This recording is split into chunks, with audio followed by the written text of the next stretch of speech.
Hello and welcome to another edition of ET Market Smart Talk. Well, I'm your host, Shraddha Janand, and today we are diving deep into one of the fastest growing, you could say, the topics which are there in the world, and that is about the private credit. And who better to decode this transformational topic than our special guest, Christine Lee, who's head of research for APAC at Knight Frank. Now, Christine has been closely tracking capital flows, fundraising cycles, and structural shifts across the region. Christine, wonderful to have you on the show. Thanks for having me. Thank you so much for taking the time out, Christine. And private credit is now one of the APAC's fastest growing real estate funding channels. So, what's the biggest structural reason behind the shift? Thanks for the question. So, really, private credit is growing in APAC because banks in the region are facing tougher rules on real estate lending. And Basel Okay. III and uh, okay, do you want me to continue? Sorry, I think No, I no, will yes, just yes. Please continue. Yeah, please continue. okay. Yeah. So maybe I start from the start. Sure. I just answer the question. Is it okay? Yeah, because Yes, yes, absolutely. yeah. Please, please. Okay, yeah. So private credit is really growing in Asia Pacific because banks are facing tougher rules on real estate lending, and Basel 3 and 4 requires banks basically to hold more capital on property Mm, loans, and that's especially when long-term and also higher risk commercial deals. And banks okay. also face higher charges when they buy real estate bonds. And this makes bank lending more costly and less flexible. So banks are sticking to safer and very standard loans. And as a result, there is less funding available from the traditional lenders. And that opens the door for private credit providers to step in and also fill the gap. Absolutely. Now let's tweak it a little bit to the Indian market as well. And India's private credit AUM sort of jumped from $0.7 billion to 17.8 billion US dollars in just over a decade. So what makes India one of the strongest private credit frontiers today? Yes, I think India is one of the most exciting private credit market in the world right now because there are a few big reasons why this is the reason.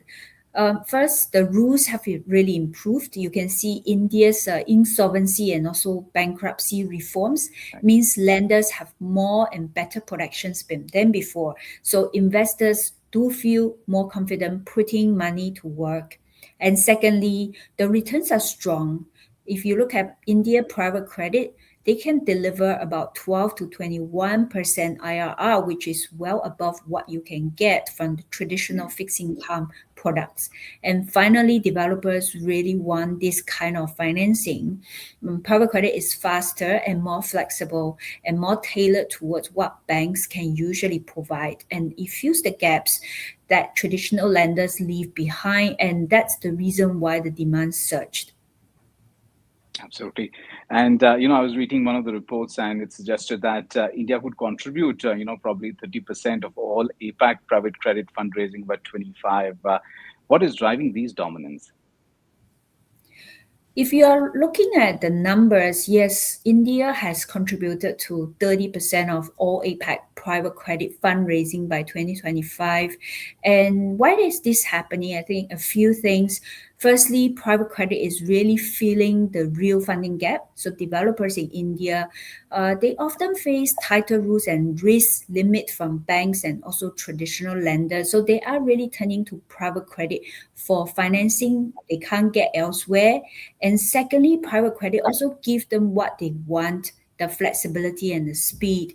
As I mentioned earlier, in terms of these funds, they can actually tailor the financings for land buyers and also construction and refinancing. So whatever the project needs, and they can deliver the capital much faster than the traditional banks. And thirdly, I think the regulatory environment is very important. It has definitely matured. So we have seen this category two AIFs have Mm, really taken off, and the government reforms are boosting confidence. So there's really pulling a lot of investors and giving them the real debt. Absolutely. In fact, good you touched upon the category two AIF because my next question is also something around those lines only. And the category two AIF in India has sort of grown tenfold, if I'm not wrong, from 143 funds to over 1,500 now. Are these, you could say, the new banks for real estate developers? You could say that. Yeah, I guess what you mentioned, AIFs, the alternative investment funds, they are quite instrumental to the growth of the private credit in True. India. So you can see the registered funds grow tenfold from 143 10 years ago to 1,500 in 2025. So really, Mm, this private credit is like complementary to the traditional bank lenders in the region. And these funds also function as a former and also diversified financing channels for real estate developers.